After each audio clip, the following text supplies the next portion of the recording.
that unfolded when things started to go pear-shaped. Ever since I started there, staff were in union negotiations for being underpaid despite being given more responsibility. There is a clause in all the contracts that say you get a pay rise every year for increased responsibilities and knowledge. My role was quite involved. In addition to my normal duties, I had to train 4 new staff, including my new boss who was being paid more than me, take on students, and oversee certain procedures. When it came time to ask for my annual pay rise, I applied for it and it got rejected. I emailed HR to ask why, and they initially said it was due to a pay increase in the middle of the year. This pay increase was due to extra government funding to increase everyone's wages and was separate from our annual pay rises. I also knew other employees who had gotten this and also gotten their pay rise. So I emailed her again and did not get a reply. Instead, HR emailed my line manager basically telling me not to ask him again and that I would have to wait a whole another year. Safe to say I was not happy. I got the union involved. We will get back to this. At the same time this happened, they fired the most competent person in our team. It was out of the blue and it upset a lot of staff. Management was shocked that we were upset and afraid we were going to get fired. The other sticking point was the managers made little effort to inform patients their doctors were leaving. One was leaving in a week at the time of this meeting, despite multiple protests from staff. We started telling patients ourselves. The managers promised to talk to us in the future before making changes to our department without talking to us. They had promised to close the enrollment books for 6 months as we were understaffed. 3 months later, all the original DRs had left, and 5 nurses resigned.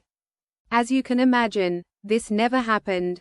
They hired some consultant who was condescending to all the staff, wasted heaps of money buying new furniture. Aside from being old, there was no issues with the current furniture, converted a DR's room into a storage room, and got rid of all our clinical items, even losing expensive medical equipment. It was only 2 months after the meeting when they opened the books again. At this stage, 5 doctors had left, and they only had 3 left, 2 new ones. After 3 months of this, I was getting a bit disgruntled, and since management did not want to listen, I decided to pass a message the only way they could understand.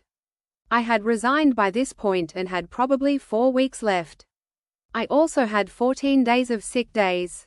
As management was hardly down to oversee us, I decided to put a meme up about bad managers for every day I had left. I got away with it for about 5 days over 2 weeks and my coworkers had a laugh. They finally noticed it, but I never got reprimanded for it. I also decided I would fall sick for 3 days a week. Never got pulled up on it. The best part though is I gave out free appointments to patients. You see, they had changed the computer system. I never got trained on how to use it, but I figured it out. Management never made the effort to learn how to use it. There is a no charge option and this generates an invoice sign. Turns out some of the other clinicians were doing this too. This was also around Xmas, so I just thought I was embracing the giving spirit. I did that for 2 months, and from what I've heard, this has continued to happen since I've left. I then got a message from the union telling me to demand the back pay from my pay rise to be given to me with my final pay or I could sue them. I got all my money in that paycheck without hesitation. I had a great farewell and no management came to it. I had intended to make their lives difficult since they rejected my pay rise and I think I succeeded. Since I've left, I heard they have lost a whole department of nurses and have had many resignations. They had over 20 ads out at one point. They put an ad out for a nurse, and no one applied. They had since used a recruitment agency to advertise their jobs as people in the region do not want to work for them. Every week there is a new 1-star review on their Google page. Karma is great.